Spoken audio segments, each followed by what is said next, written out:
Bismillah, Assalamualaikum warahmatullahi wabarakatuh. Alhamdulillahirrabbilalamin. Wassalatu wassalamu ala rasulillah. Amma ba'du. Anak-anak yang soleh dan solehah, hari ini kita akan belajar PAI. Ya, ini adalah materi kita yang terakhir di kuartal 2, insya Allah. Apa yang akan kita pelajari? Ada 3. Yang pertama, baik dan buruk telah Allah Ta'ala takdirkan. Yang kedua, Allah Ta'ala tidak zalim kepada makhluknya. Dan yang ketiga, manfaat iman kepada takdir.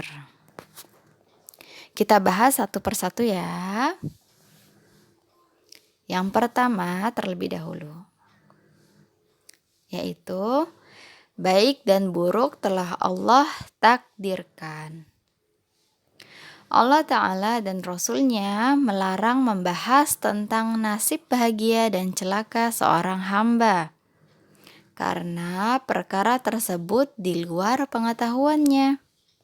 Hanya Allah Ta'ala yang mengetahui takdir seluruh makhluk. Nabi Shallallahu Alaihi Wasallam bersabda, dan apabila disebutkan tentang masalah takdir, tahan dirilah kalian. Hadis riwayat At-Tabrani dalam Al-Kabir. Maksudnya yaitu kita sebagai manusia, makhluk ciptaannya Allah, tidaklah mengetahui apapun tentang takdir yang Allah berikan kepada kita. Maka Rasulullah menyuruh kita untuk menahan diri, untuk berkata-kata atau berbicara tentang masalah takdir yang sedang menimpa kita.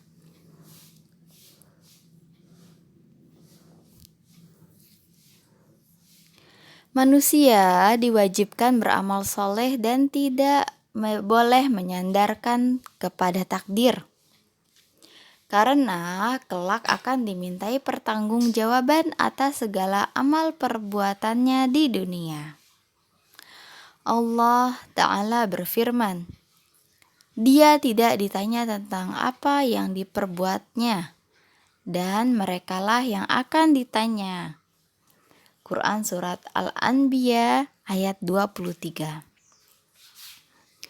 Maka dari itu, maksudnya manusia itu tetap wajib beramal soleh. Karena kita tidak tahu takdir kita nanti seperti apa. Apakah Allah akan masukkan kita ke neraka? Apakah Allah akan masukkan kita langsung ke surga? Apakah kita akan mati dalam keadaan yang baik atau kita akan mati dalam keadaan yang tidak baik? Na'udzubillah. Maka kita harus selalu berusaha berbuat dan beramal soleh, karena kita tidak tahu tentang takdir apa yang akan terjadi nanti. Yang kedua, bahasannya adalah Allah Ta'ala tidak zalim terhadap makhluknya. Kita sering sekali menganggap musibah itu sebagai keburukan. Setiap takdir yang baik maupun yang buruk pasti ada hikmahnya. Dan Allah Maha tahu apa yang terjadi dan apa yang akan terjadi pada setiap hambanya. Jadi kita tidak boleh ya menganggap musibah itu sebagai keburukan, karena Allah lah yang mengetahui kenapa Allah memberikan takdir tersebut kepada kita. Allah itu tidak zalim, ya. Kalau kita menganggap musibah itu sebagai keburukan, belum tentu itu adalah keburukan. Bisa jadi itu adalah suatu kebaikan yang Allah berikan kepada kita.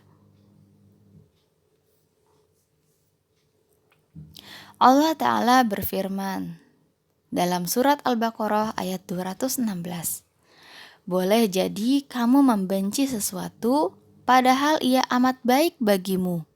Dan boleh jadi kamu menyukai sesuatu padahal ia amat buruk bagimu. Allah mengetahui sedangkan kamu tidak. Ya. Dalam surat ini, dalam ayat ini, Allah berfirman mengatakan bahwa kita ini tidak tahu apa-apa.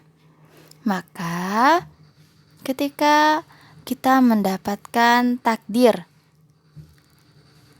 yang baik ataupun yang buruk, itu semua ada hikmahnya. Dan itu semua adalah bentuk kasih sayangnya Allah kepada kita.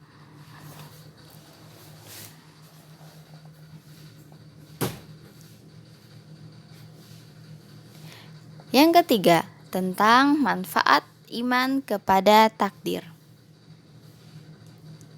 Manfaat beriman kepada takdir yaitu dengan meyakini adanya takdir, seseorang akan lebih sabar terhadap musibah yang dihadapinya. Yang kedua, memudahkan kita berusaha dengan yang halal. Yang ketiga, memudahkan kita meninggalkan yang haram. Karena kita tidak boleh menyambut rizki dengan cara yang haram. Karena tidak akan menambah dan mengurangi apa yang telah Allah tentukan. Misalnya, karena kita mau jajan tapi nggak dikasih uang sama orang tua, akhirnya kita mencuri. Nah, itu belum tentu nanti mencurinya akan berhasil, bisa jadi ketahuan orang. Ya. Jadi kita tetap berusaha menjemput atau menyambut rizki dengan cara yang halal.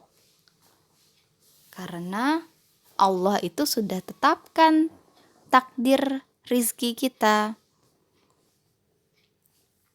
Kemudian, jika kita melakukan segala sesuatu dengan jujur, maka Allah akan memberikan kemudahan atas urusan kita. Ya. Jadi, makanya kita harus berbuat jujur karena Allah yang menjanjikan kemudahan urusan tersebut. Dan satu lagi, Allah akan berikan balasan berupa surga bagi orang-orang yang jujur dan keberkahan. Masya Allah.